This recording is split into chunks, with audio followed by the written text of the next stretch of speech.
Heto na nga, habang nag-aayos ako ng ilang stock na pinamili ko, nagulat na lang ako at tahimik na umupo itong alaga kong pusa na tila naghihintay na siya ay pakainin. Hindi ko pa nga nasisaayos yung cat foods niya, kaya nakalat pa siya sa sahig.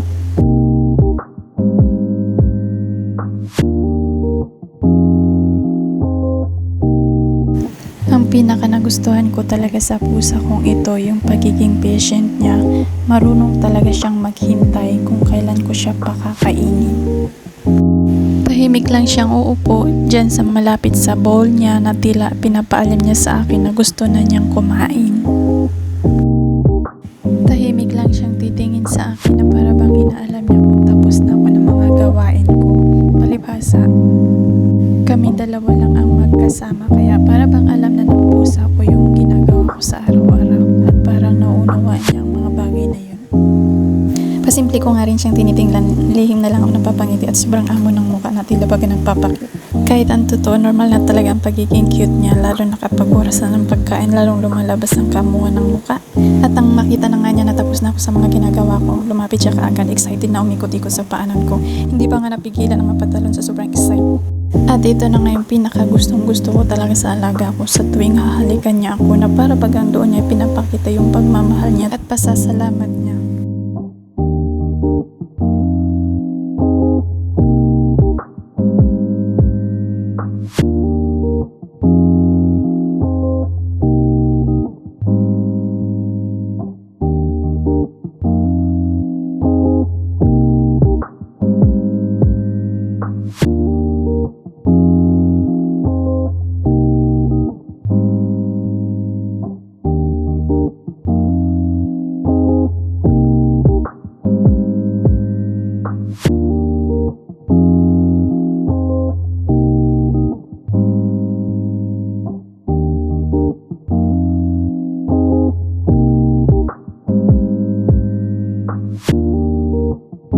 Tinatanong ko na siya kung anong flavor yung gusto niya kasi iba't iba naman yung mga binili ko.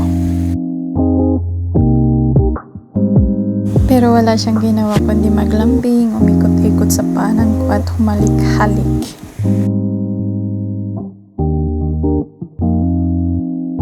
Hanggang sa inutusan ko na nga siyang umupo at pakakainin ko na siya. Pinaka nagustuhan ko rin sa alaga kong pusa yung pagiging masunurin niya.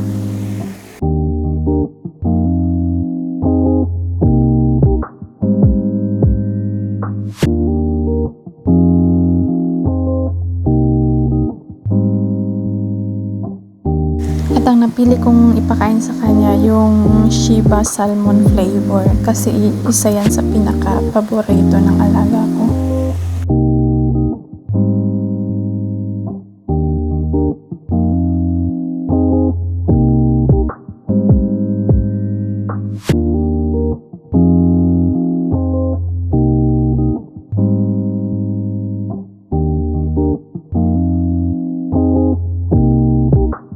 Iiwan ko muna siya sandali, then after a minute binabalikan ko siya. Mabagal talaga siyang kumain.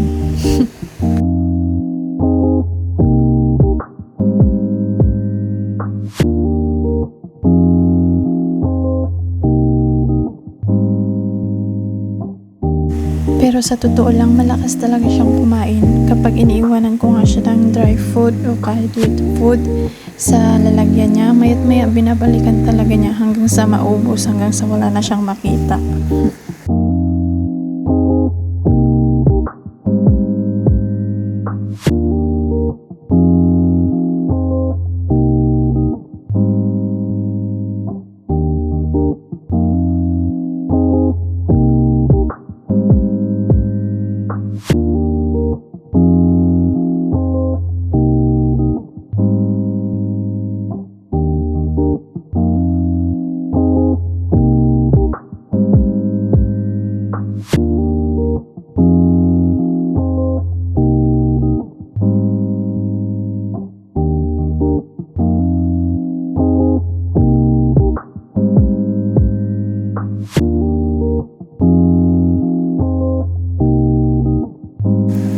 Dati payat lang talaga tong alaga kong pusa. Lumusog lang talaga siya dahil sa Shiba at Felix cat foods. Hiyang talaga siya dito sa cat foods na ito.